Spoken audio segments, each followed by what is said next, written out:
Hola a todos, ahora sí, bienvenidos al ciclo de conferencias de Apex Internacional. Hoy es julio, el mes de julio, y vamos a hablar sobre España. Para quien no me conoce, yo creo que todo el mundo me conoce, pero para quien no me conoce, como va a estar grabado, me llamo Virginia Ruiz, soy española, yo vivo en Foz de Iguazú hace más de 10 años y soy voluntaria de Apex Internacional. De Apex es una asociación que trabaja con el objetivo principal de ayudar a otras personas a encontrar o a definir, a saber cuál es su programación de vida o propósito de vida. Todos los domingos, una vez por mes, hacemos conferencias sobre un país. Este mes es en España.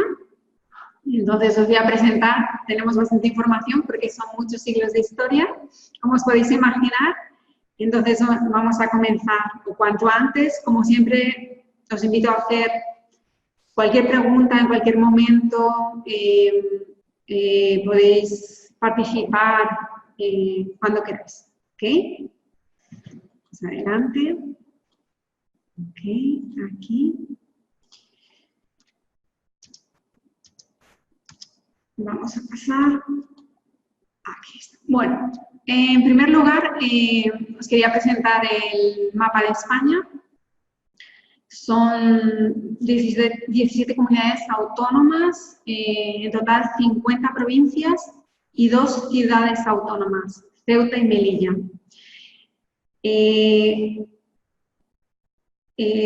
Nuestros vecinos son Portugal y Francia, y tenemos las Islas Baleares aquí en el Mediterráneo, y en el Océano Atlántico las Islas Canarias, que en el mapa están muy cerquita de España y Portugal, pero realmente están más cerca de África.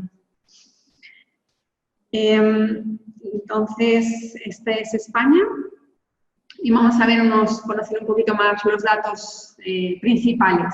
El idioma es el español, cooficial con el gallego, el vasco y el catalán, además de los dialectos. La política es una monarquía parlamentaria, es un país politizado, con separatismos del País Vasco y de Cataluña. Siempre han reivindicado la separación, tanto País Vasco como Cataluña, pero bueno, y ahora Cataluña hace recientemente pocos años, pero continuamos todos unificados. Pertenecemos a la Unión Europea y estamos en la lista en el número 41 del índice de los países menos corruptos. ¿Ok? El catolicismo es la religión, la mayoría no son practicantes y se definen a sí mismos como agnósticos.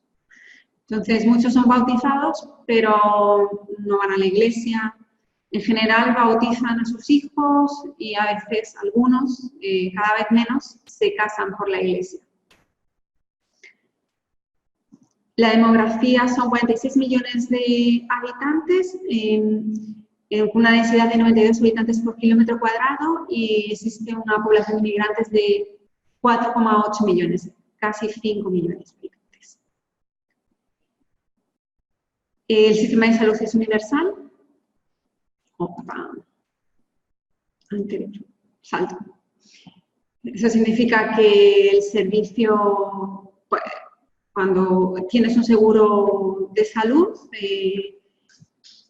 pública, ahora el sistema está cambiando un poco porque ya no es tan bueno como antes, y muchas personas ahora tienden a tener seguros privados. Pero en general, cuando tienes un problema grave, lo mejor es ir a un hospital público. No, por ejemplo, en otros países es al contrario. Por ejemplo, aquí en Brasil, lo mejor es ir a un privado cuando tienes un problema serio o grave. Economía. El PIB per cápita es de 25.000 euros y el índice de Gini es de 36,6, que mide la desigualdad. Dentro de un país mide la desigualdad entre los habitantes. y el índice es bueno, no es desigual. La economía es básicamente en el tercer sector, en el turismo. En relación a la educación, existe una educación pública y privada que es aceptable, es bueno. ¿Y qué más? En el índice de ranking, índice de desarrollo humano, estamos en el número 27 de los países más desarrollados, con buena calidad de vida. Un índice global de paz, estamos en la posición número 30 y existe seguridad ciudadana. Aquí podéis ver en el mapa la distribución geográfica de la lengua española. Además, en España hay dos países principales de África que se hablan, la República Árabe Saharaui Democrática y en Guinea Ecuatorial. Después en Latinoamérica, Centroamérica, México, Guatemala, El Salvador, Belice, Honduras. Podéis ver la mayoría de los países de Latinoamérica, Puerto Rico, y en la Antártida, Argentina y chilena. Además, no es oficial, pero está ampliamente extendida en Andorra y en Nuevo México. Y es lengua criolla de base española en Zamboanga. ¿Ok? Cualquier duda podéis ir hablando. En relación a la parte social, es una pluralidad de tradiciones y culturas regionales, con el mantenimiento de numerosas fiestas religiosas, entre ellas la más típica es la de Semana Santa, extendida en todas las ciudades de España. Existe una inferioridad frente a sus vecinos en el norte de Europa. Entonces, en general, el español siempre piensa que en otros países, por ejemplo en Alemania, en Francia o en Inglaterra, las cosas siempre son mejores, la educación, todo, que todo funciona mejor. Entonces siempre ha habido o se tiene esa sensación de inferioridad frente a nuestros vecinos. Después comentaré un poco también que puede ser debido por la leyenda negra. La leyenda negra fue un movimiento que se realizó después de la colonización, es un movimiento antipropagandístico que fue realizado por los ingleses y algunos países europeos para quitar cierto poder del Imperio Español. En la leyenda negra se exageraban los hechos que realizaron los españoles en la colonización. Sin embargo, después podemos debatir un poco más sobre el tema, pero eso es básicamente uno de los efectos de la leyenda negra en los españoles. Otra cosa interesante es el himno español, es un himno sin letra, que es el único país del mundo donde tiene, si no me equivoco, que tiene un himno y que no tiene letra oficial. Los valores predominantes de los habitantes son la cultura del dolor y el sufrimiento, y eso se debe en parte a la represión política y religiosa. Existe un culto al honor, al estatus, entonces se da mucha importancia a la palabra, al honor. No, yo he dicho esto, lo voy a cumplir, es mi palabra, o sea, es mi palabra, de mi palabra. Y el estatus también es algo que se valora, tener dinero, poder, es algo que es importante. Otro aspecto es patriarcal, o sea, existe un machismo aún implícito. Todavía no ha desaparecido. Entre las costumbres existe la cultura de la tertulia, varios temas, especialmente la política. A la gente le gusta mucho hablar de todo, pero sobre todo de política. Se fuma y se bebe en exceso, la vida social es totalmente nocturna, te puedes ir a a cenar con tus amigos a las 10 de la noche fácilmente y llegar a tu casa a las 3 de la mañana cuando llegas pronto. En general, la gente joven llega a las 6 de la mañana.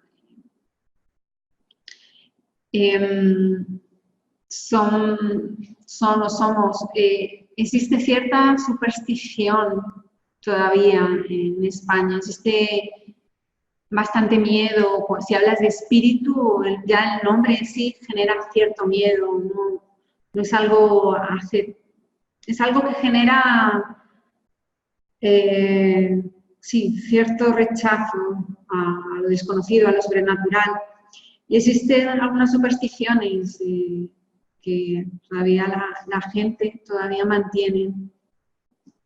Aunque no se reconozca, pero sí que piensan. Entonces, tocar madera, toco madera, o pasa un gato negro, eso es mala suerte. Aunque en el fondo no se lo crean, pero la gente en el cotidiano usa y habla de este tipo de cosas. Valorización del fútbol, Real Madrid, Barça y otros. Existen otros deportes, el ciclismo, el tenis, deportes de motor. La Marca es uno de los periódicos más leídos en España, que es un periódico deportivo. Es una fusión de la vida personal y profesional. Y, bueno, como sabéis, por ejemplo, la música, la danza, la fiesta en general, a la gente le gusta bastante. El flamenco es algo que no todo el mundo en España sabe bailar flamenco, pero es algo que está bastante difundido en muchas academias de baile flamenco, y es algo que la cultura andaluza, la cultura más del sur de España, es muy común. Existen ciertos idiotismos culturales que todavía existen en España, que son las corridas de toros. Es súper famoso los Sanfermines, que cada año muere alguna persona como mínimo, o se accidenta, o tiene que llevarla al hospital, y a veces muchos de ellos son extranjeros, y aún así la gente va, a pesar del peligro.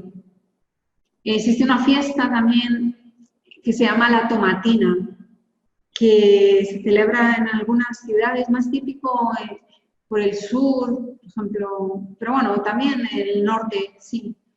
En varias partes, la Tomatina es una fiesta donde bueno, se acumulan tomates más maduros y se los arrojan unos a los otros. Entonces, es la fiesta de la Tomatina. Yo nunca he participado, pero lo he visto por la tele y es muy curioso.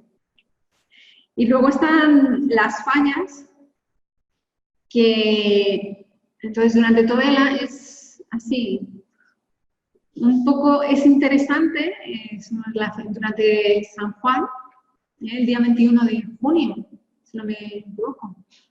Pero sí, y entonces se celebran las fallas y se crean tipo una especie de esculturas grandes. Se llaman ninotes. Ninotes. Y durante todo el año las construyen y el día de la fiesta de las fallas queman todas ellas. Ajá. ¿Habéis escuchado, Ana? San José. Maricruz. Maricruz. Está comentando aquí. Ok. Ahora, la Tomatina es una fiesta en un pueblo de Valencia que se llama Buñuel. La verdad, no sé si se hace en otros países, porque para las grandes ciudades, no, en Buñuel. Y no es una cosa muy extendida. Vale. Están diciendo aquí, Mariana, que se te escucha muy lejos. Si quieres, acércate un poco más, Ana, entonces. Ya. Con mi micrófono. Vale.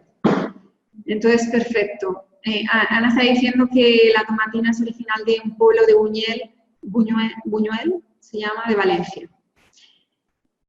Y perfecto. continuamos, la gastronomía es la comida mediterránea es muy saludable.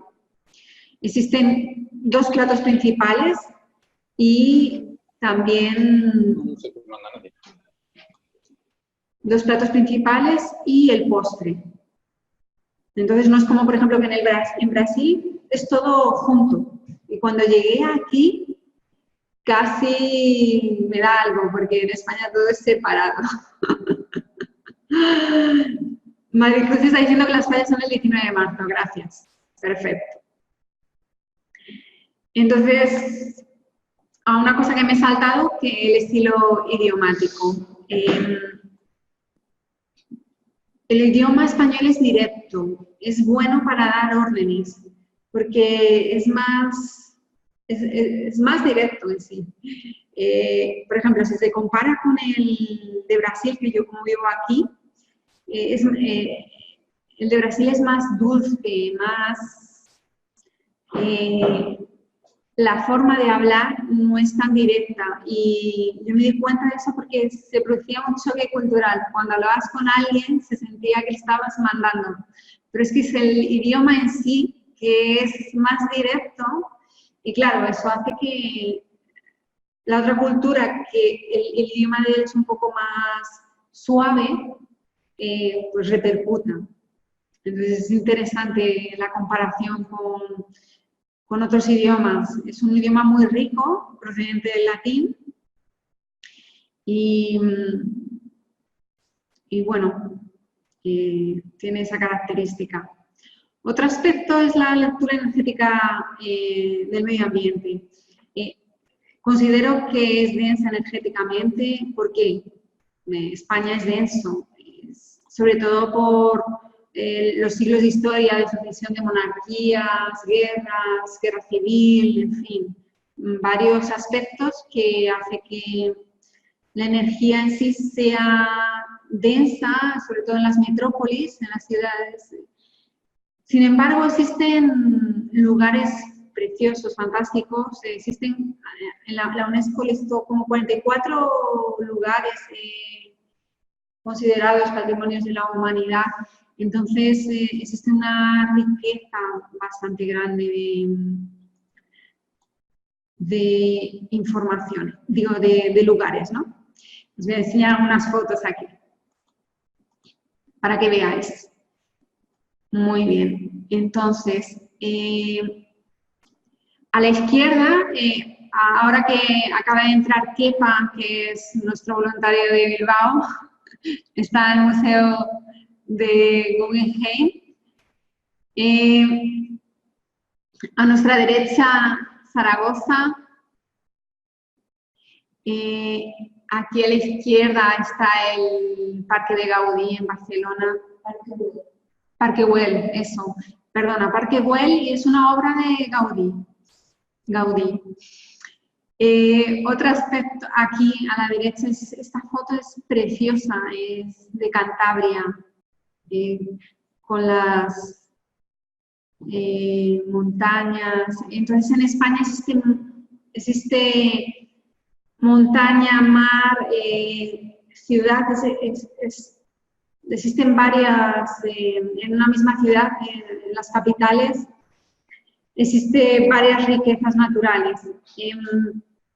Aquí a la izquierda os he puesto las islas, tenéis las dunas aquí de las Islas Canarias. Esto está en Gran Canaria. Mi hermano que vive en Gran Canaria, yo he ido a visitar estas dunas, existe un parque natural que al lado de la playa, una playa preciosa, hay unas dunas del desierto y se puede pasear hasta en camello. Aquí está el Teide, que es la montaña más alta de España. Y aquí a la derecha, abajo, podéis ver, es de una isla del Hierro. Es una de las playas que se consideran más raras de España, pero son, lo que estamos viendo ahí es una piscina natural. Entonces, tiene un poco de todo.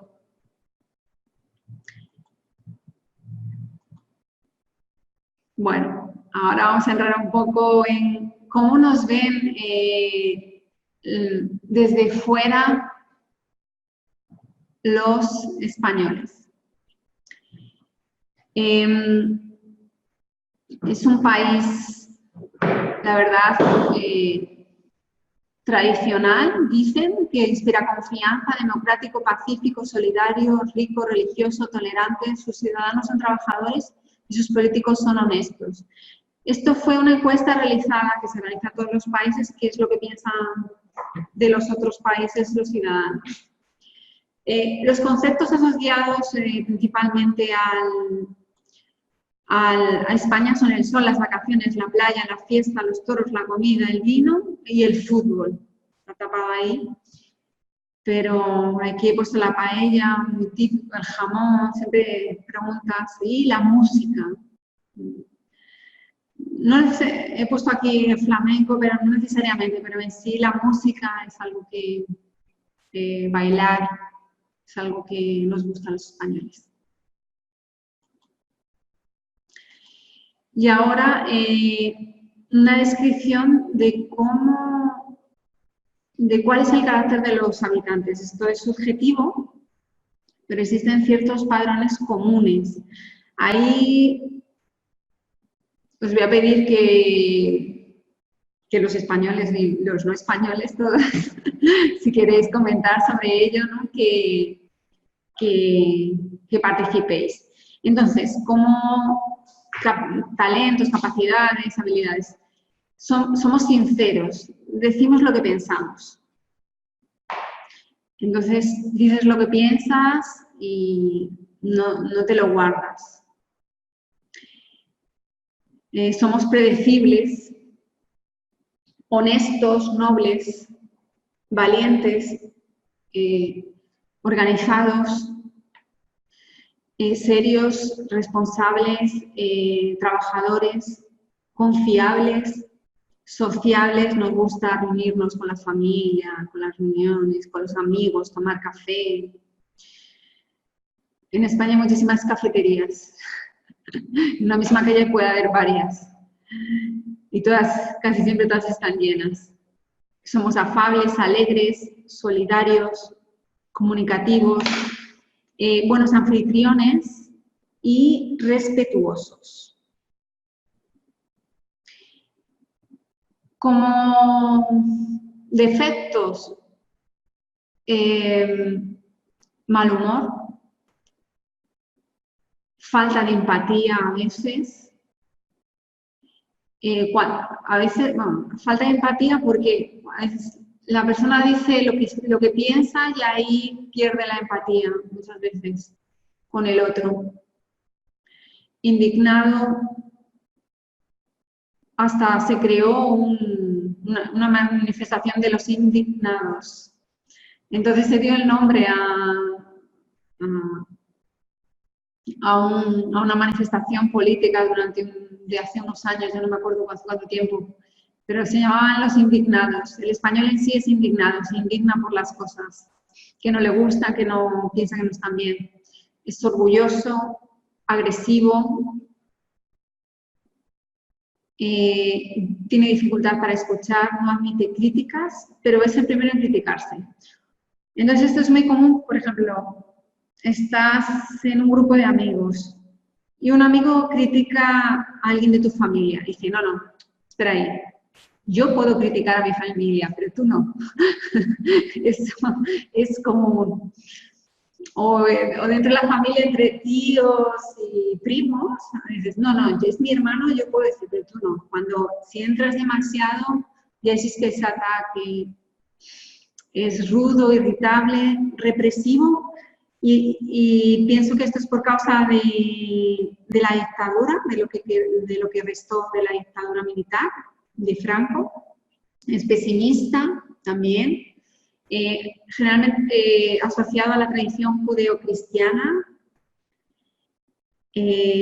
dramático también, pasional, se apasiona por las cosas, es inflexible, en algunos momentos puede llegar a ser rígido, altivo, soberbio y tiene cierto complejo de inferioridad. Entonces, es una de las cosas que más le caracteriza. Incluso fue curioso cuando llegué aquí a Brasil, un amigo mío me dio un libro sobre el español y su complejo de inferioridad. Es un libro antiguo. Entonces, existen, este es de Juan José López Tibor, existe ese concepto. Entonces, cuando defines el carácter de los habitantes, claro, es la media de los habitantes de ese país. Hay habitantes de España que son más españoles que otros, o sea que su holopensene o su forma, su carácter, su temperamento es mucho más cercano al español y otros que no. Entonces, y ahí ¿alguien quiere comentar alguna cosa?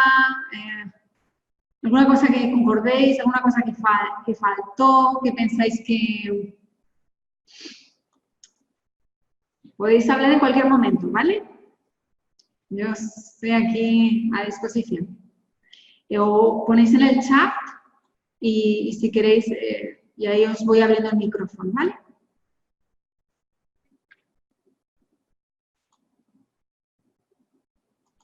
Muy bien.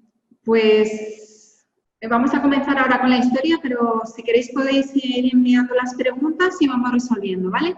La historia de España es bastante amplia. Vamos a dar un repaso rápido por la historia y, bueno, nos podemos detener donde os apetezca, donde penséis que es más interesante. Vamos a comenzar por los primeros... aquí está, Aline dice. Creo que has escrito muy bien, quizás. Tradicionalista. Sí. Es verdad. Es más tradicionalista que modernista. Es verdad, sí. Muy bien, gracias. Yo creo que tiene una cierta de apego, una tendencia a pegarse a las cosas, a las personas y a los lugares donde viven. Normalmente, ahora es diferente, pero había una dificultad de las personas viajar fuera de España. No eran tan abiertos en ese sentido, y yo creo que eso está en la base del tradicionalismo de ellos. Es verdad. Una cosa que estaba comentando con Ana antes de comenzar, España en algunos momentos se cerró durante el periodo de la Guerra Civil, luego veremos que no participó fue neutral en la Primera Guerra Mundial, no participó de la Segunda. Entonces, por causa de que estuvo en la Guerra Civil Española coincidió el inicio de la Guerra Civil con el inicio de la Segunda Guerra Mundial en el 36. Entonces, se quedó un poco cerrada Europa, aislada, ¿no? Entonces, eso también es un reflejo de la cultura actual. Y una de las cosas que, por ejemplo, en España, bueno, ahora hay bastantes inmigrantes, pero los españoles todos son de origen, no, descendientes de españoles, la mayoría. No se encuentran muchas personas que sean de otros países como a veces es común o típico en otros países de Europa. Así. Dice, y un punto positivo es analizar la historia de los historiadores y decir, por ejemplo, no varios participación de la historia. Sí, es verdad. Yo creo que es una cosa que se valoriza y que se cuida dentro de España, que es el valor histórico o de patrimonio de la cultura española. Existe un cuidado con los archivos, existen bibliotecas donde se guarda toda la historia. Entonces, yo creo que existe mucha información disponible. Yo he encontrado informaciones sobre la colonización, sobre el dinero que se gastaba en las colonias, cosas que todo está registrado. Ahora, en general, una de las características del español es que también necesita aprender a valorizar más su historia, y después os voy a decir por qué. Pero existe, lo vamos a ver cuando hable sobre colonización, con el descubrimiento de América. Vamos a comentar un poco más sobre eso, ¿ok? Entonces vamos a comenzar por la historia. Hace 1,2 millones de años en Atapuerca se encontraron los primeros vestigios, los primeros vestigios de homínidos, de humanos, seres humanos. Y 10.000 años antes de Cristo, en Altamira, las primeras pinturas rupestres. En la etapa prerromana del siglo VII al siglo VIII, bueno, ahí vamos a dar un gran salto, porque después de eso la primera cultura sí que vale la pena relevante es la etapa prerromana a partir del siglo VII antes de Cristo al siglo III. Estaban los celtas, entre ellos los galaicos, los cántabros, los astures, los vascones de origen europeo, los íberos, los celtíberos, que es la unión entre los celtas y los íberos, los fenicios, que entraron en la península ibérica en el 700 a.C., en Cádiz, principalmente en Cádiz, Málaga, Almería y Madrid, y los griegos en Cataluña.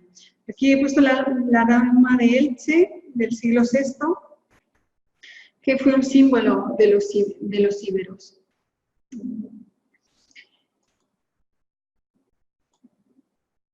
Aquí para que tengáis una idea de la etapa prerromana, donde estaban situados cada pueblo, los celtas más para el norte, los íberos más para el sur, los celtíberos aquí en el medio y los vascones. Y para que veáis los fenicios y griegos llegando aquí por la costa y los restantes, celtas e íberos.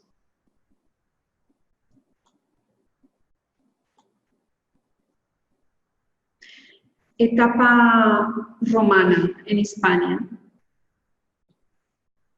Ya estamos en el siglo III antes de Cristo con Cartago.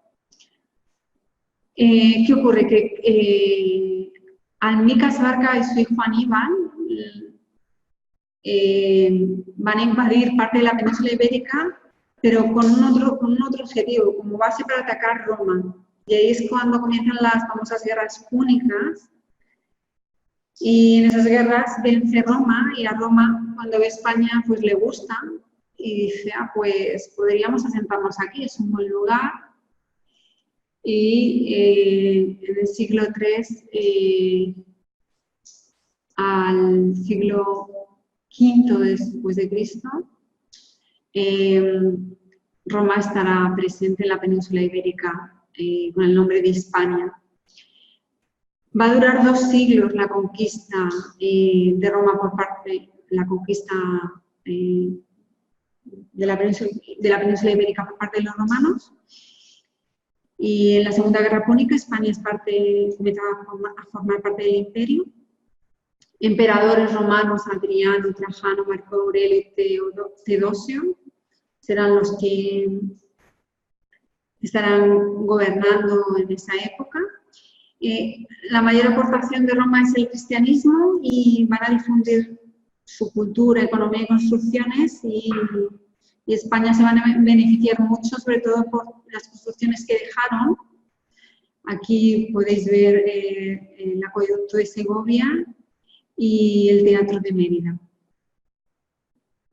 Entonces, entre otros, porque hay muchísimos más a lo largo de, en toda España, varios vestigios de Roma y algunos están bastante bien conservados. Donde se hacen todavía hasta espectáculos en el Teatro de Mérida. Yo creo que hasta hemos participado en algunos. ¿Qué más? Está la etapa visigoda. Se ha desconfigurado aquí la imagen del PowerPoint, cambié de un computador a otro, así que disculpadme. Bueno, pues en la etapa visigoda, ¿qué ocurre? Comienzan a llegar los bárbaros en el siglo V, son vándalos, suevos y alanos, y también llegan los visigodos, solo que los visigodos van a dominar al resto de los pueblos bárbaros y se quedarán en la península del siglo V al VIII. Hubo un montón de reyes visigodos. Antes en las escuelas los alumnos tenían que estudiárselas. A mí no me tocó, pero era muy típico decir la lista de los reyes visigodos era una tortura para las personas estudiarlas. La capital del reino visigodo se estableció en Toledo. Después llega la etapa musulmana del siglo VIII al siglo XV. Llegan en el 711 y la conquistan y terminan conquistando la península en el 726 y la llaman Al-Ándalus. Existe solo una única resistencia en el norte, en Asturias. Después veremos que Don Pelayo es uno de los resistentes. Pasaron varias tribus o varios, ¿cómo llamarlo? Bueno, varios grupos de árabes, sí, diferentes. Se llaman bereberes, iomiadas, abásidas, taifas, almorávides. Y ellos van a beneficiar mucho a la península con avances tanto científicos, tecnológicos, sociales, sanitarios, artísticos o arquitectónicos. Al-Adhan II se le atribuye la Biblioteca de Córdoba, la más importante de su tiempo, y dice que era impensable tener una biblioteca como la que él tenía en aquel tiempo y en Córdoba. Hubo muchos eruditos, entre ellos filósofos médicos, por ejemplo Avicena, Averroes, Albucasis es padre de la cirugía moderna, Al-Zarqarli es astrónomo y geógrafo. Fueron referencias para muchos de los conocimientos que tenemos en la actualidad. La etapa musulmana dejó sobre todo muchos conocimientos, ayudó ayudó mucho a aumentar el conocimiento. Y a distribuir toda esa información para los otros países. Para los otros países de Europa. De Europa. Sí. Europa es de Oriente. En todo el mundo. Aquí tenéis la Alhambra de Granada y la Mezquita de Córdoba. Aquí abajo, dos de las obras más bonitas, espectaculares, donde a diario hay filas para visitar la Alhambra y sus alrededores, los barrios árabes. Vale la pena visitarlos, muy bonito y todavía está todo muy bien conservado.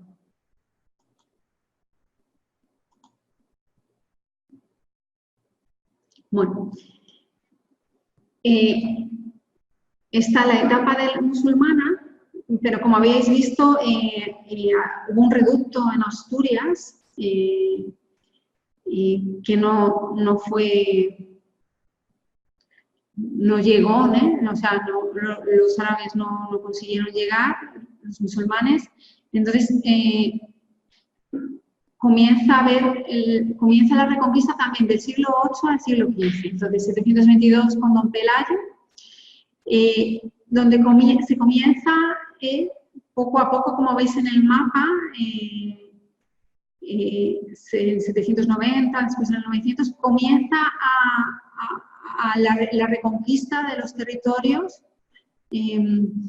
Comienza por Asturias, después se divide en Galicia, Asturias, Castilla, Aragón.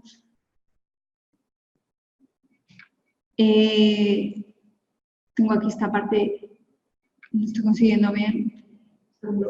Andorra, aquí está, ¿no? Es verdad, Andorra. En 1150 van avanzando hacia abajo, porque el sur es donde tenían más fuerza. Córdoba y Granada eran los centros de mayor conocimiento. En 2012, finalmente, en la batalla de Tolosa, es donde se conquista toda la península, excepto una resistencia en Granada. Y los que van a participar de la reconquista son Carlos Martel, Jaime I de Aragón y Fernando III de Castilla, en esta reconquista. Durante este periodo quería ir evocando algunas personalidades que nosotros hemos estudiado aquí en la concienciología porque hacen parte de la para y la oncología. O bien el profesor Baldo habló de ellas, o otras personas están estudiando, o sienten una relación directa. Una de ellas es Santa Isabel de Portugal, del siglo XIII, fue hija de Pedro II de Aragón, a pesar de que fue reina en Portugal, pero nació en Aragón, es conocida como la Aragonesa. Hay varios libros espíritas sobre ella. Chico Javier escribió uno. Yo tengo aquí Isabel, la Reina Medium, y es que aquí está escrito, este es en portugués, Walter Turini, es el autor. Y es muy interesante esta así ayuda en los trabajos de la concienciología. La energía de ella es muy interesante y bueno, lo que hacía en aquella época, hay una leyenda que dice que ella iba a llevar panes a los pobres y claro, las personas que están a su alrededor no la dejaban que hiciese eso porque querían preservarla.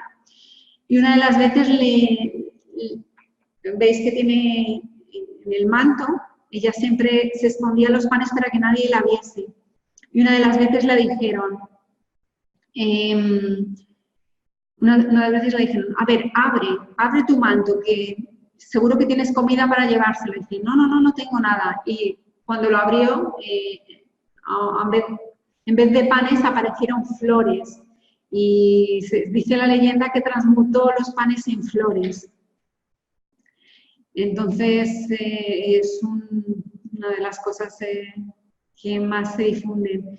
El libro de Chico Javier se llama el romance. Se llama Santa Isabel de Portugal, así. Lo vi ayer, Santa Isabel de Portugal.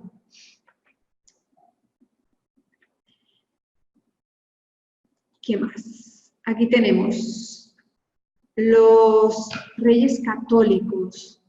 Bueno, entonces ya hemos visto la etapa musulmana, hemos visto la etapa de la reconquista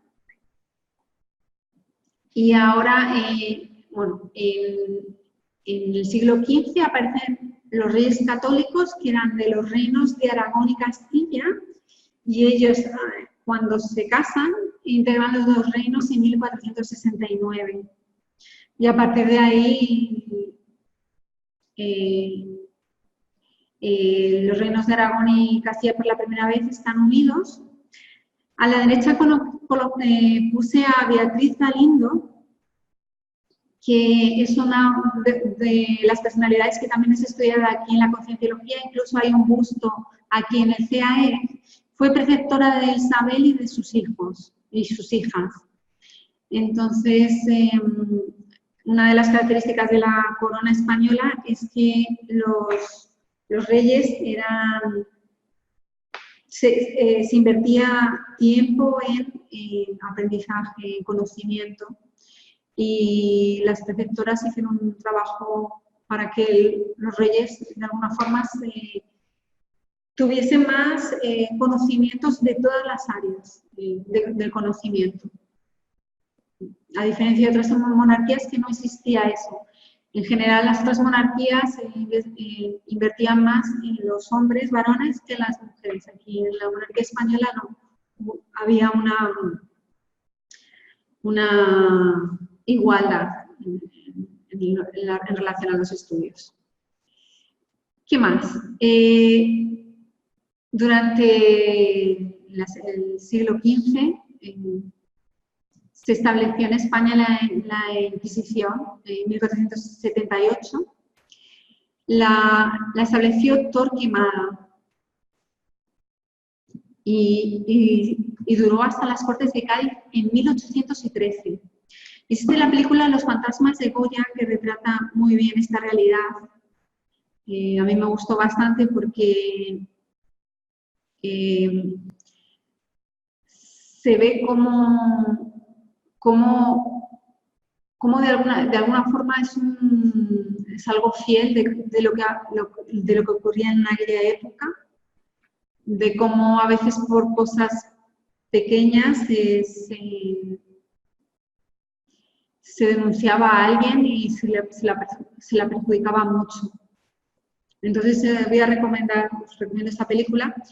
Y bueno, quería hablar un poco, muchas personas me preguntan, ¿pero la Inquisición es de España? No, no nació en España, fue establecida en el siglo XII por la Iglesia Católica Romana en Languedoc y combatía la herejía de los cátaros o albigenses. Entonces, es algo que nació en Francia y España en 1478 los reyes católicos la fundaron, pero también estaba en otros países europeos y la Inquisición hizo mucho daño. En España era más persecución de judíos, de árabes, y que se les obligaba muchas veces a convertirse al cristianismo, pero en otras partes de Europa era muchas veces caza de brujas, muy común. En España no era tan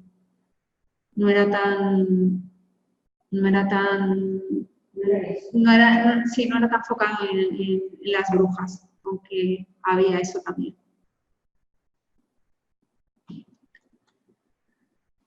En 1492 fue finalmente el último reducto de los árabes fue conquistado en Granada y hubo el descubrimiento de América por Cristóbal Colón.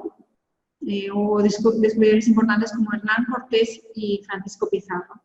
Entonces aquí es un cuadro donde se ve la llegada de Colón a América. Era algo que no era pretendido. Estaba buscando una ruta alternativa para llegar a las Indias y finalmente descubrió, sin quererlo, América. Ahí podéis ver cómo se llega con la bandera, con la religión, los jesuitas y los indios a un lado, pero queda en el cuadro. Están más a la izquierda y casi no se ven, porque es como no se les llevaron en consideración de alguna forma. Abajo he puesto un mapa de las rutas que se realizaban, las salidas desde Puerto de Palos, La Gomera. En Canarias fue un punto estratégico para la salida de barcos de las navegaciones y llegando a islas de Centroamérica, San Salvador, la Española. En esa época, la hija de los Reyes Católicos, Juana la Loca, se casa con Felipe el Hermoso. Hay una película muy interesante que se llama Juana la Loca, de Pilar López Ayala, que no sé si conocéis, pero Juana la Loca fue Chico Javier. O sea, el medium Chico Javier en otra vida fue Juana la Loca. Eso fue una información del profesor Valdo Vieira. Y interesante que esta actriz, nosotros el año que salió la película, nosotros nos la encontramos en casa de una amiga en común. Ella salía y nosotros entrábamos. Fue bien interesante esa relación con ella. Y ella hablaba de que durante el rodaje de la película sintió experiencias diferentes. No llegó a hablar de parapsiquismo, pero decía que había experiencias más sobrenaturales, una cosa por ese estilo. Y ella estaba ligada al aspecto de yo pienso. Es una hipótesis mía que yo creo que ella tenía percepciones parapsíquicas. El matrimonio de Juana la Loca y Felipe el Hermoso va a dar uno de muchos de los hijos que va a tener Juana la Loca y Felipe, que es Carlos I. Naciendo por la primera vez la dinastía de los Austrias del siglo XVI al siglo XVII. Nace el concepto de España, Carlos I de España y V de Alemania.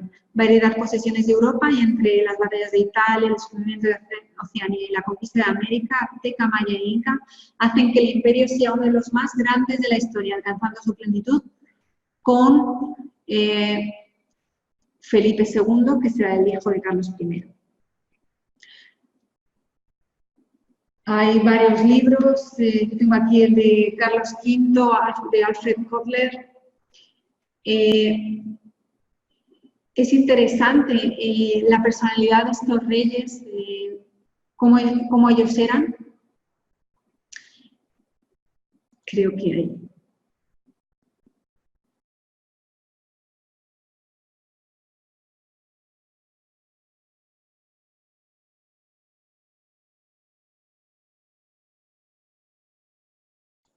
Aquí. Existe una hipótesis, disculpa, se ha cortado el volumen. Ahora, ok. Nos estaba comentando que es interesante saber el temperamento de estos reyes y existen muchas personas. Yo, por ejemplo, yo estudié mucho la época de Carlos V y Felipe II. Yo tengo una hipótesis de que haya podido estar en esa época cerca de esa familia. No sé quién era. Podría ser desde alguien, una secretaria o alguien que trabajase para la monarquía o alguien que perteneciese a la familia, no lo sé. Pero yo me siento muy próxima a estos reyes. Aquí tenemos Felipe II, el rey prudente. Por la primera vez, cuando el rey en 1580, la península es unificada. Una de las curiosidades, bueno, aquí está Felipe II y abajo la biblioteca del Escorial. Es una biblioteca preciosa, por eso la he puesto aquí. Me gusta mucho. Y una de las cosas que no se encuentran habitualmente, por eso quería comentaros para vosotros que libros de historia se encuentran muchos, pero hay cosas así específicas. Por ejemplo, Felipe II era esotérico. Una de las cosas que no se sabe, no es muy conocido. Él a veces tomaba decisiones con personas que eran más parapsíquicas, clarividentes. Entonces, algunos reyes usaban eso, no era específico de esta dinastía, había otras en otros países europeos que también lo hacían. Por ejemplo, Nostradamus también daba información ¿cómo se llama? A la familia de los Médicis. Entonces existe bastante relación entre los reyes y el parapsiquismo. Ellos estaban abiertos a veces para tomar decisiones que eran lo mejor para el reino, en fin. Los objetivos no eran para mantener el poder, pero usaban para ello. ¿Okay? En esta época se considera siglo de oro español, de 1492 a 1700. Una de las cosas importantes es que en 1432 Antonio Nebrija publicó su Gramática de la lengua castellana, la primera gramática escrita de una lengua vulgar europea. El castellano se convirtió en la primera lengua culta de Europa tras el griego y el latín. Existen pintores muy conocidos en la época, como Velázquez, el Greco, y la literatura Cervantes, Quevedo, Lope de Vega, Santa Teresa de Ávila, Santa Teresa de Jesús, Fray Luis de León, Garcilaso de la Vega, entre otros. ¿Alguien quiere comentar alguna cosa? No. Okay. Aquí, sí, podemos ver en las fotos, en los cuadros, aquí están las meninas de Velázquez, a la derecha Don Quijote de la Mancha, de Cervantes, Santa Teresa de Ávila y Juan Lastanosa. Está comentando aquí Carolina. Que en Colombia hay un libro de Gabriel García Márquez, La bruja, que habla de los dirigentes de origen español que consultan para hacer política. Perfecto. Exacto. Entonces, confiaban en muchas monarquías, incluso ahora me estoy acordando de la monarquía rusa también. Usó a personas espirituales, monjes, para guiar y hacer consultas en su política. Muchas gracias. Yo creo que es importante también resaltar que Lastanosa es una figura bastante importante, es una figura muy importante en esta época en España. Y aquí en la Concienciología hay una persona, Laura, que es Laura Sánchez, que escribió un libro sobre Lastanosa y se hicieron varias presentaciones también en la época, porque fue una persona que incentivó mucho la cultura dentro de su época. Es verdad. Y sí, y nosotros tenemos cierta conexión con Lastanosa también, Ana y yo. Entonces, los vínculos, por eso es importante estudiar el propio país para entender exactamente en qué épocas tuvimos nuestros vínculos y en ese grupo no importa a veces mucho descubrir quiénes éramos exactamente, porque a veces es difícil, no hay información,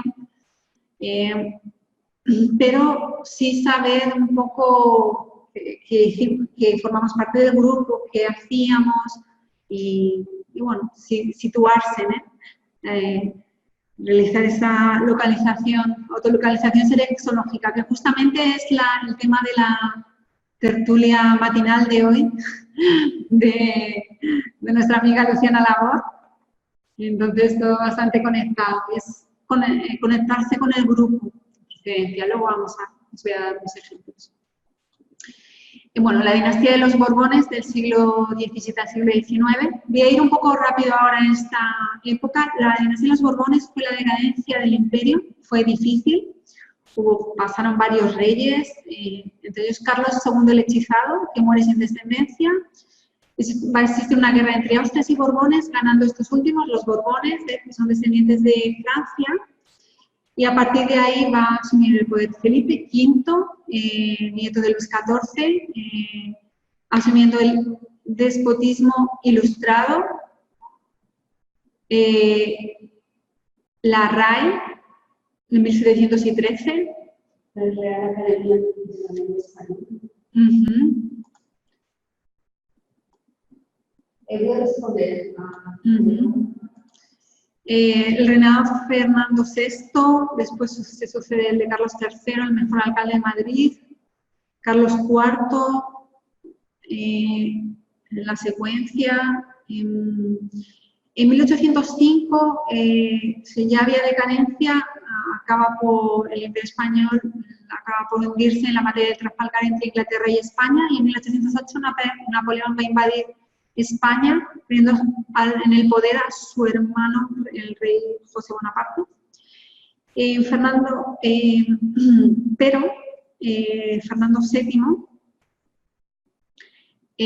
junto con los ingleses, Portugal y las guerrillas españolas, va a restaurar los Borbones 6 años más tarde, tirando el poder a Napoleón, y va a pasar por un periodo absolutista.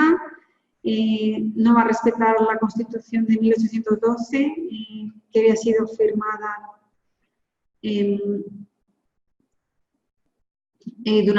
antes de la guerra, y Fernando VII va a traer algunas consecuencias negativas hasta para las colonias, y que va a perjudicar a las colonias. También en esta época se va a independizar las colonias españolas a partir de 1810 y luego en 1825.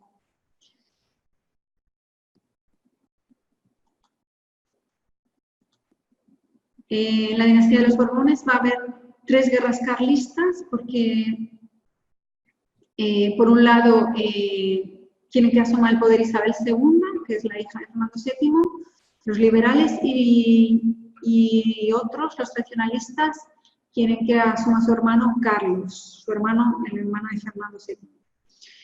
Y finalmente, tras las guerras, Isabel II se proclama. En esta época hay una cosa inusitada, que la Primera República en España nunca hubo, duró un año, donde se consiguió mantener la República. En 1875 vuelve Alfonso XII y Alfonso XIII de la dinastía de los Borbones. Va a haber la Revolución Industrial, centrada más en Asturias y País Vasco. En 1898 la independencia de Cuba, Puerto Rico y Filipinas. En 1860 a 1969 se va a instaurar el espiritismo en España y va a tener un boom. A partir de Allan Kardec, el espiritismo en Francia toma fuerza y llega a España. Y cuando llega a España un año después, existe el auto de fe en Barcelona, destruyendo más de 300.000 volúmenes, pero después retomará fuerza hasta la asunción de la dictadura militar en el 39, que el espiritismo dejará de existir.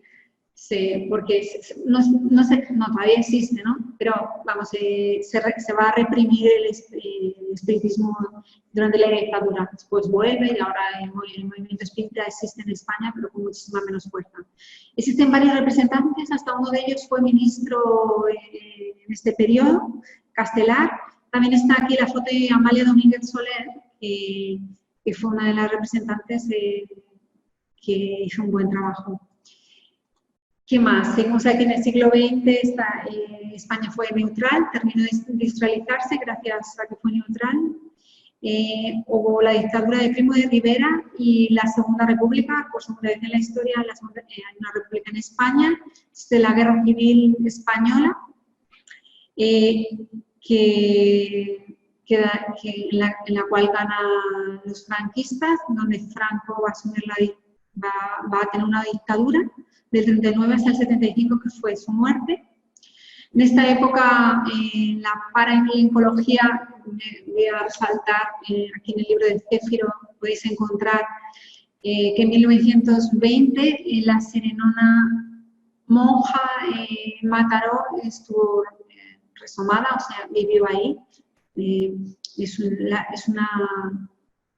La serenona monja es una conciencia que ayuda en los trabajos de la concienciología.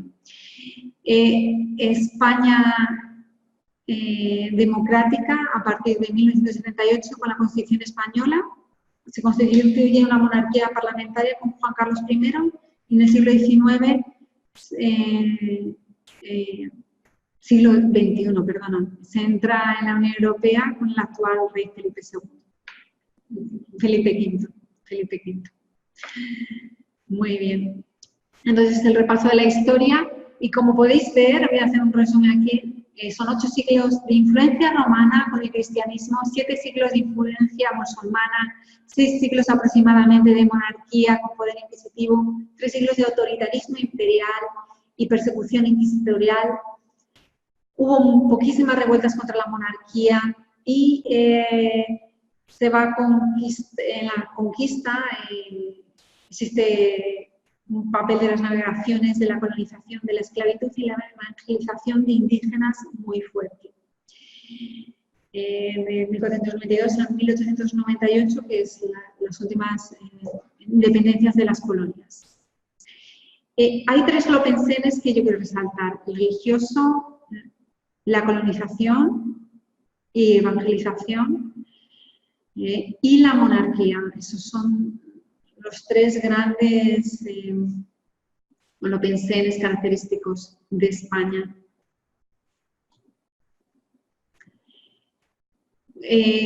¿Cuáles son los acreedores de España? Son los artistas, los científicos, los navegadores, naturalistas, los sefardíes. ¿En base a qué? Pues en base a la financiación de expediciones, el fomento de la cultura de las artes, el intelecto, el mecenazgo. Un ejemplo de ello, por ejemplo, es la entrada de los sefardíes durante la Segunda Guerra Mundial. Humboldt y Darwin se beneficiaron de las expediciones realizadas o del dinero de la financiación de esas expediciones por parte de Humboldt, ¿okay? Y Darwin porque tuvo acceso a varios estudios de naturalistas específicos españoles, como Félix de Azara. Deudores. Son indígenas, esclavos de países colonizados, árabes, musulmanes, judíos. O sea, nosotros debemos, España debe a los indígenas, a los esclavos, a los árabes, a los musulmanes, a los judíos, hechos. El imperialismo, la Inquisición, la colonización, la imposición de la religión, las deudas que contrayeron, las enfermedades que llevamos, aunque no fuese algo consciente, pero fue algo que inconscientemente fue llevado y trajo muchísimos problemas, como por ejemplo la desaparición de la mayoría de los habitantes en las islas del Caribe. Hubo un expolio de riquezas, de oro, maderas, metales preciosos, destrucción también de los patrimonios culturales y escritos. Yo estuve en México y el Templo Mayor estaba sepultado bajo la Catedral de Ciudad de México. Se recuperó una parte y a día de hoy se puede visitar, pero estaba todo sepultado. O sea, encima de la cultura se creó una otra cultura. Y por tanto, el saldo de España es finalmente deudor. España debe Fase del ciclo grupo kármico. Mi hipótesis es que esté entre la victimización y la recomposición. ¿Ok?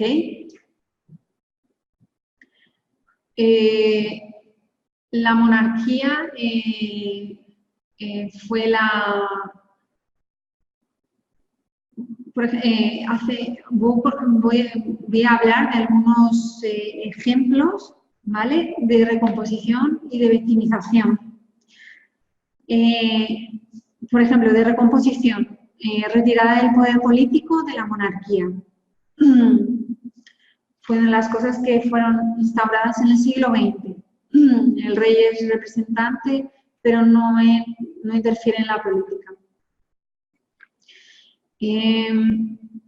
Otro aspecto es la religión. Antes en España era obligatorio la religión católica, ahora ya no lo es más. Y la persona puede decidir si quiere o no participar. La cultura, es una divulgación de las artes. Por ejemplo, el Instituto Cervantes se encarga de eso. Otro aspecto que quiero resaltar de la recomposición es la inmigración. Principalmente existe una entrada de musulmanes y latinoamericanos en España. Y eso hace parte de la recomposición, o sea, abrir las puertas para aquellos que fueron perjudicados en el pasado. Aspectos de la victimización que yo considero que España todavía pasa en ese ciclo, en esa fase del ciclo grupo kármico. Es la violencia. España sufre violencia, atentados de bomba. Y entonces, una de las cosas que España todavía es víctima, voy a poner unos ejemplos ahora en el próximo slide, que lo podemos ir discutiendo. Y otro aspecto de la inmigración son tres, ¿vale? El primero es que entran inmigrantes de otros países que fueron perjudicados por España, que España sufre la violencia y atentados de inmigrantes, que voy a poner algunos ejemplos muy conocidos en el próximo slide. Y luego está la residencia de ingleses, franceses y alemanes, que en España hay un turismo muy fuerte y en la tercera edad muchos extranjeros de Europa establecen su residencia en España porque es un país con sol y sobre todo se van a las islas o al Mediterráneo, donde las cosas son más baratas y encima pues tienen una calidad de vida mucho mejor que a veces en sus países en invierno, pero no pueden salir. ¿Ok? Entonces, como os voy a poner aquí los ejemplos y ahí vamos viendo. Entonces, ejemplos de recomposición y victimización. Islas Canarias siempre fue considerada un punto estratégico, una puerta de salida para las navegaciones en el pasado. Y ahora es España, no solo las Islas Canarias, pero España ahora es puerta de entrada de inmigrantes para Europa. Entonces, aquí veis la casa de Cristóbal Colón en las Islas Canarias, tenía una casa en Gran Canaria, donde se puede visitar.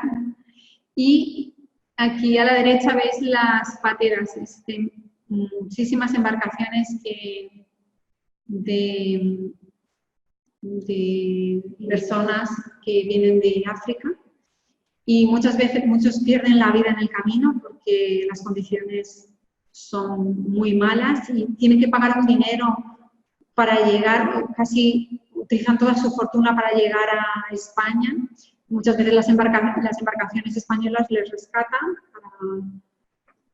para llegar a costas españolas y no perder la vida, que muchos se han encontrado sin vida. Es un problema y también ocurre esto en Italia. Entonces, es cómo funciona la ley de causa y efecto. Estáis viendo, ¿no? Antes se salía y ahora entra. Es un reflejo del holokarma. España tuvo un movimiento de expansión colonial muy fuerte a través del imperialismo. Ahora lo que hace es un movimiento muy grande, que creo que es recomposición, es la expansión de la lengua española. Entonces, como había comentado antes, el Instituto Cervantes existe un trabajo muy fuerte para ayudar a difundir la lengua española. Entonces, ahora lo hace de una forma más positiva que a través del conocimiento de la cultura. Otro aspecto es la expulsión de los moros versus la mayoría de inmigrantes procedentes de África. España expulsó los moros, les dijo... sí, en algún momento les dijeron, no, no os preocupéis que no os vamos a invadir. La última resistencia en Granada, pero no fue respetada y los Reyes Católicos acabaron con ellos, ¿no? Entonces, para la mayoría de inmigrantes proceden de África. Hubo en este siglo XX, en el siglo XX, el siglo pasado, hubo un apoyo a Estados Unidos y eso, una de las hipótesis, durante el gobierno de Aznar, una de las hipótesis, hubo un apoyo del gobierno español para Estados Unidos en aquella época y era del Partido Popular, el gobierno de Aznar, y al poco tiempo, después del 11 de septiembre en Estados Unidos, fue el 11M en Madrid, en 2004, por yihadistas, donde perdieron la vida aproximadamente 200 personas. Entonces fue un efecto del apoyo y fue algo que, bueno, se puede pensar seguramente que tiene, el efecto fue por una causa de la historia de España, pero también fue por algo específico en esta vida. Pero son hipótesis, ¿no? Pero es lo que ocurrió. Es un ejemplo que yo pongo aquí. Otro asunto que pongo aquí, no sé si estáis viendo, la corona, se desconfiguró el slide, entonces por eso no lo veis, no fue proposital. Pero está aquí la corona del Reino de Aragón y Castilla durante la colonización. Y en España existe el fenómeno de las bandas latinas, que son bastante violentas, los Latin Kings, los Nietas, y existen muchas otras que son bandas organizadas, donde cometen actos muy violentos, a veces entre ellos y también con la población. Entonces es uno de los aspectos, ¿no? y muchas personas algunas sufrieron los abusos y los jóvenes están aterrorizados, intentan escapar de estos grupos y están localizados, entonces las personas los evitan. ¿Ok? ¿Alguna? Sí, puedes comentar, Ana quiere comentar y por favor si queréis hablar, debatir sobre el tema. Yo quería comentar un ejemplo de composición. Este libro, no sé si lo estáis viendo aquí bien, es de Marcelo Brondín y Noema Pies. Él se llama el libro El mayor genocidio de la historia de la humanidad. Más de 70 millones de víctimas entre los pueblos originarios de las Américas, resistencia y supervivencia. Este libro fue presentado aquí el año pasado, en la Semana de la Biblioteca. Vino ella, Morena Bielsa, y ellos son casados. Los dos pertenecían a la religión. Los dos, él era jesuita y ella no me acuerdo, no sé si era jesuita o ¿cómo se dice? Sí, de otro lugar. Y bueno, ellos se encontraron y él llevaba trabajando mucho tiempo con los indios. Y este libro cuenta la historia a través de documentos históricos que aparecieron en los lugares donde él estuvo. Y ellos hicieron un trabajo bien importante en las últimas comunidades o productos de los indígenas.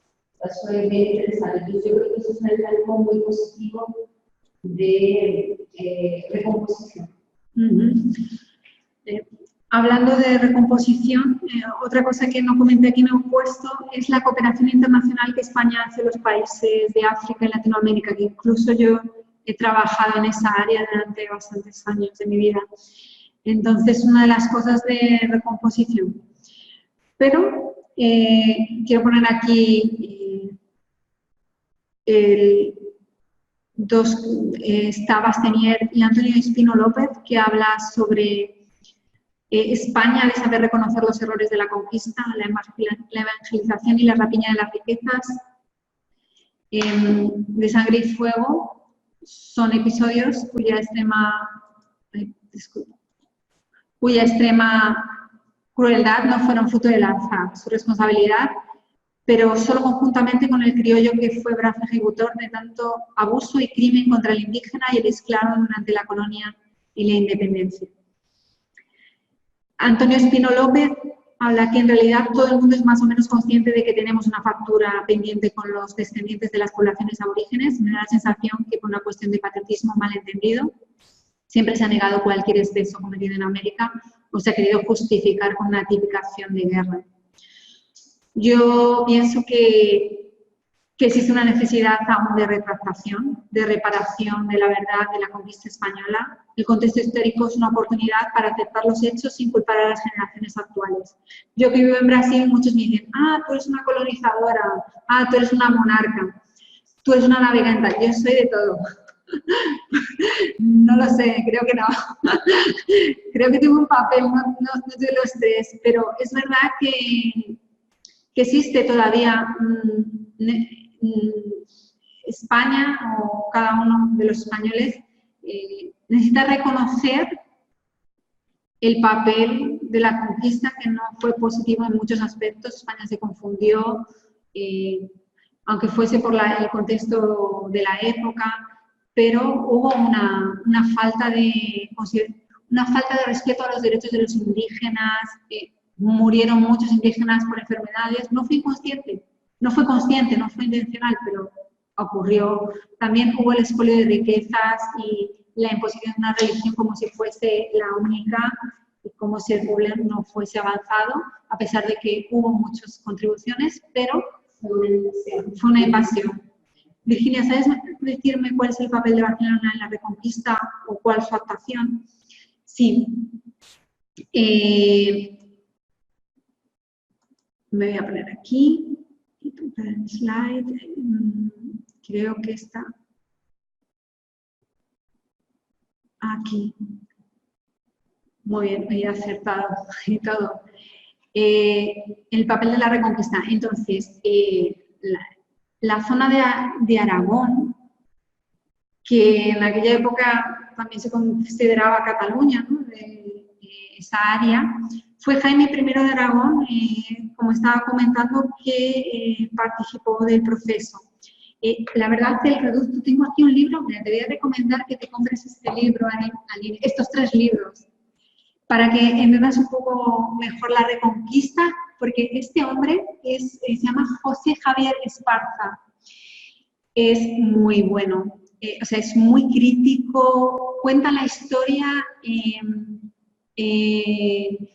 hablando de todas las versiones que existen de varios historiadores, hace una crítica fantástica y yo creo que es uno de los contenidos más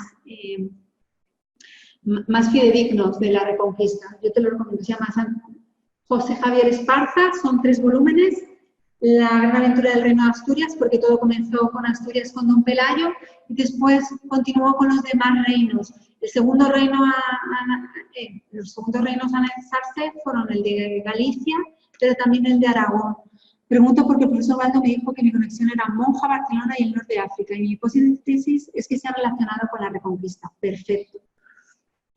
Pues sí, la verdad es que todo está conectado, o sea, todo está conectado, ¿no? La Monja, Barcelona y la etapa de la Reconquista Esta fue en la misma época que la etapa musulmana. Entonces, tal vez tú puedes tener conexión tanto no solo en la época de la Reconquista, pero también tal vez en otras épocas, durante o después, más tarde, porque España participó de varias guerras también con África, entonces en los siglos posteriores. ¿Hay algún Otro hecho. otro hecho histórico que se relacione con África, no sé, de África? Es que los árabes entraron por el norte de África. Uh-huh. La mayoría de los pueblos que invadieron la península fueron del norte de África. Sí. Entonces, pienso que podrías ver cuál es la relación con los árabes. Yo creo que podría ser un buen comienzo, ver, porque el norte de África no son los árabes. Uh-huh. Sí, yo tengo aquí el libro de historia del pueblo árabe que habla un poco de eso, creo, en la página 36, creo que lo vi, sí, la península ibérica. Ellos llegarán hasta Carcassonne y Languedoc.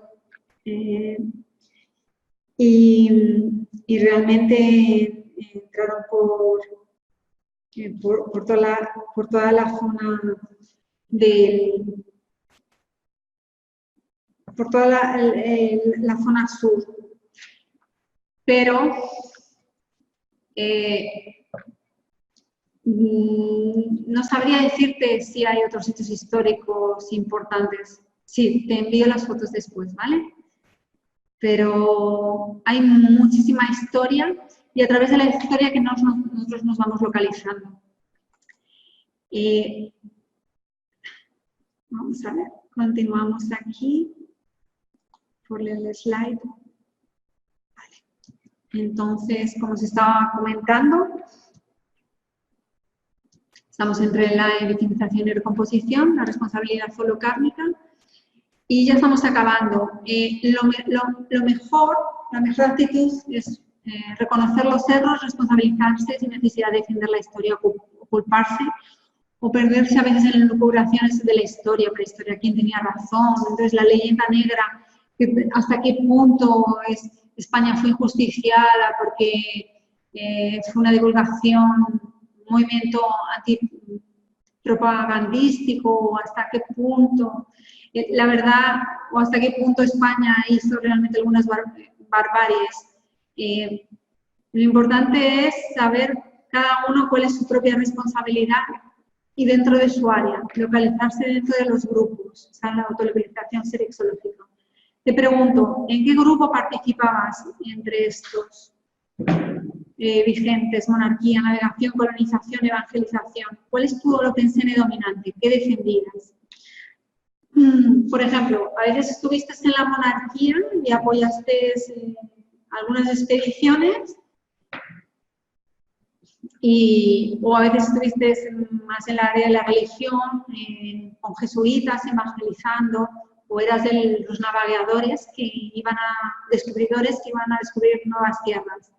¿En qué grupo te sientes identificado? Y a partir de ahí estudiar. Distingues entre la influencia de factores ambientales y de la paragenética y el temperamento. ¿Qué porcentaje de responsabilidad tienes como español o residente? Ahí lo interesante es comenzar a hacerse preguntas o hipótesis. Vale, la conexión entre, como está diciendo Aline, tengo conexión entre Barcelona, la monja, la Reconquista, y a partir de ahí ir viendo con el estudio de la historia. En mi caso, voy a hablar rápidamente. Yo tengo más relación con lo que es en el monárquico y religioso. Las hipótesis de retrovida son en la monarquía española, en el círculo de Alastanosa y participación en la religión. En mi forma conciencial en España eso es importante, saber de eso. Por ejemplo, en mi caso es positivo, no solo porque lo diga yo, pero también yo he tenido ya algunos feedbacks de personas que me han dicho, ¿no? Cada vez que entro en tu campo, pienso en España, es positivo, ya me lo han dicho varias personas, colegas aquí, sobre todo en dinámicas parapsíquicas. Saber cómo te sientes dentro de tu país, si tienes campo de actuación o no. Yo pienso, me considero que estoy en la fase de recomposición, es una hipótesis, ¿por qué ejemplos? Bueno, primero, yo estoy haciendo una investigación ahora en un máster sobre la integración de Paraguay y Brasil en el área de la salud. También tengo responsabilidad con el universalismo, soy voluntaria de APEX en el área internacional, pero también en ISIC. Y justamente el universalismo es la idea que se estudia en el área internacional, que es lo contrario a la monarquía. Entonces son dos de los hechos de la recomposición. Otro aspecto que no se ve en el slide, pero yo me acuerdo, que es el corte de las dependencias. Es una de las cosas que hacen parte de mi recomposición. Tal vez yo creé algunas dependencias o yo era también dependiente y en esta vida para mí me ha quedado claro eso. Bueno, pues hasta aquí he llegado, aquí están las referencias. Me gustaría hacer un breve trabajo con energías antes de terminar, si nos importa 2 minutos o 3, bueno, unos 3 minutos solo para hacer la desasimilación, para que cada uno sea un poco, no sé, seamos conscientes ahora del campo creado y reflejemos. ¿Podemos hacer el trabajo energético? Por favor, os voy a pedir, gracias, os voy a pedir que cerréis la puerta si estáis un cuarto, desactivéis el celular, lo apaguéis y ahora, Mariana, después te respondo, sí, a la pregunta que me has hecho, ¿vale? Entonces ahora, por favor, concentraros, podéis, si queréis, cerrar los ojos, buscar una postura tranquila, cómoda, sin moveros. Y os voy a pedir que poco a poco llevéis todas las energías desde los pies hasta el alto de la cabeza.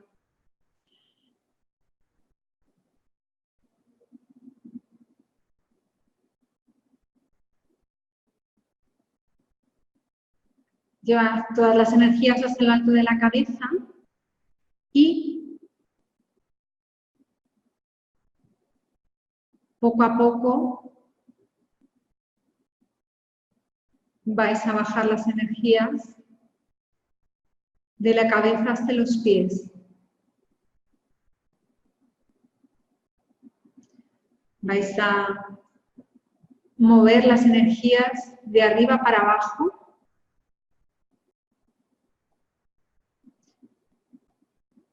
Pasando por todas las partes del cuerpo y del energosoma. Aumentando el flujo energético.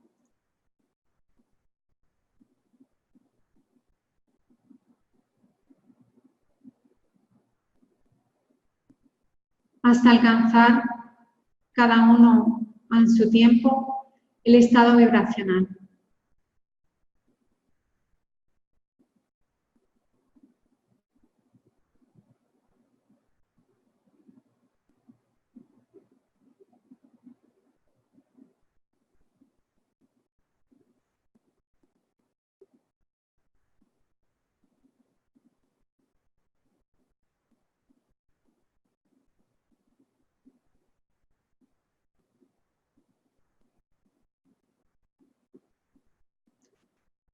Ok, vamos a parar y vamos a comenzar a esterilizar las energías por todas las partes del cuerpo y por todas las áreas, y esterilicen energía en el local a donde se encuentran.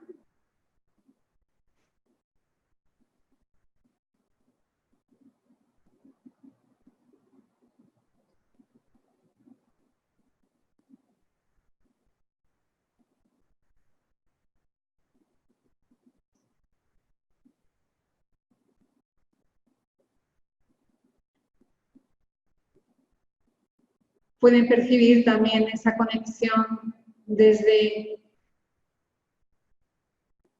varias partes donde estamos cada uno. Unos estamos en Brasil, otros en Argentina, otros en España, otros en Puerto Rico.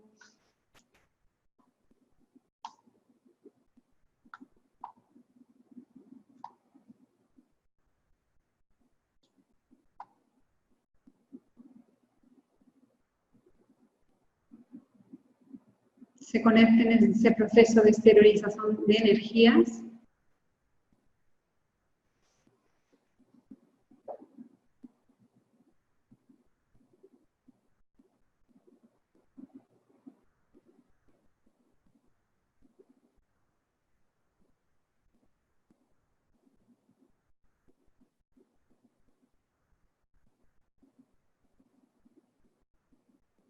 Ok, ya ahora vamos a parar y vamos a hacer el proceso inverso. Vamos a absorber las mejores energías instaladas durante el campo. Acuérdense que la energía no tiene distancias, entonces la energía llega a donde sea, cualquiera que sea el lugar.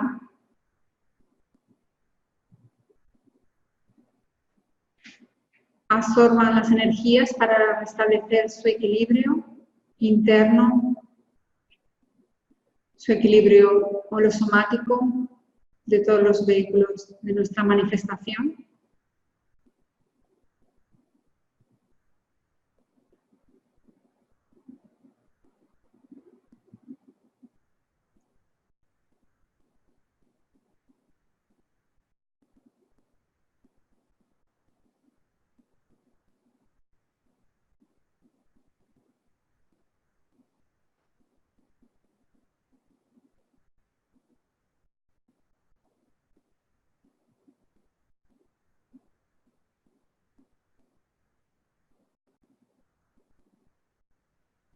Y poco a poco voy a pedir que retornéis,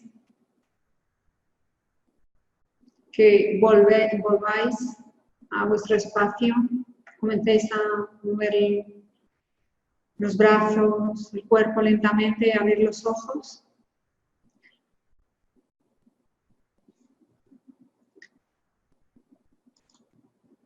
Muy bien, ¿todo el mundo está bien?